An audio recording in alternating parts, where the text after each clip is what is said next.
আসসালামু আলাইকুম। কিছুদিন ধরে অনেক গরম পড়েছে, তাই নিয়ে চলে আসলাম ঠান্ডা ঠান্ডা একটা ডেজার্ট আইটেম ডাবের পানি দিয়ে বানাবো।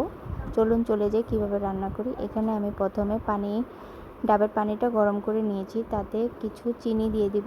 ডাবের পানি অতটা মিষ্টি থাকে না, তাই চিনি দিয়ে দিয়েছি পরিমাণ মতো। এখন আমি আগার আগা পাউডারটা আরেকটা বলের মধ্যে 1 চামচ নিয়ে তাতে পানি দিয়ে গুলিয়ে আমি ডাবের পানির সাথে অ্যাড করে দিব। অ্যাড করে দিয়ে কিছুক্ষণ জাল করে নিব।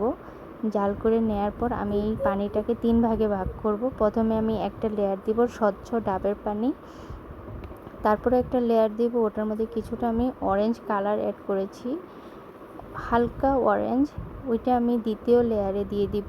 ফ্রিজে ঠান্ডা করে জমিয়ে আমি তৃতীয় লেয়ারটা দিব। তৃতীয় লেয়ারটা আমি একটুখানি দুধ ছানা দিয়েছি, ছানা দিয়ে কিছুক্ষণ নেড়ে চেড়ে আমি ওইটা আবার তৃতীয় লেয়ারে অ্যাড করব। দেখুন বন্ধুরা, এখানে আমার দ্বিতীয় লেয়ারটাও শক্ত হয়ে গেছে। এখন আমি ওই তৃতীয় লেয়ারটা দিয়ে দিব। দুধ দিয়েছি, ছানা দিয়ে একটা লেয়ার তৈরি করে নিচ্ছি। আমি ডেকোরেশনের জন্য এখানে আমি আম কুচি অ্যাড করেছি, আম দিয়ে একটা সুন্দর ফুল বানিয়েছি। দেখুন বন্ধুরা, কি সুন্দর দেখা যাচ্ছে। এটা ঠান্ডা ঠান্ডা খেতে খুবই মজা লাগে। আমার ভিডিওটা ভালো লাগলে লাইক কমেন্ট শেয়ার দিয়ে পাশে থাকবেন। কে কোথা থেকে দেখছেন আমাকে কমেন্টস করে জানাবেন। আল্লাহ হাফেজ।